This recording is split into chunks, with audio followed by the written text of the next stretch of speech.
I'm Mira Menyuk, Tiyul Adventure Camp Director, and I'm here to tell you about some of the wild wonders we have on the Pearlstone campus.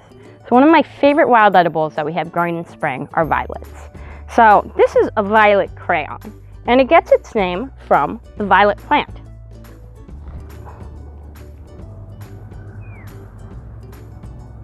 So this area over here has a bunch of them growing because violets like shaded areas, like under this tree, or forest edges, and they like it to be a little bit wet.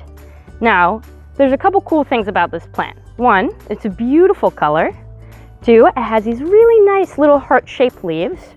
But three, and my favorite part about it, is that you can eat the whole thing. Yum. It tastes pretty sweet. Violets are known for their sweet fragrance, and they've been known for centuries for them.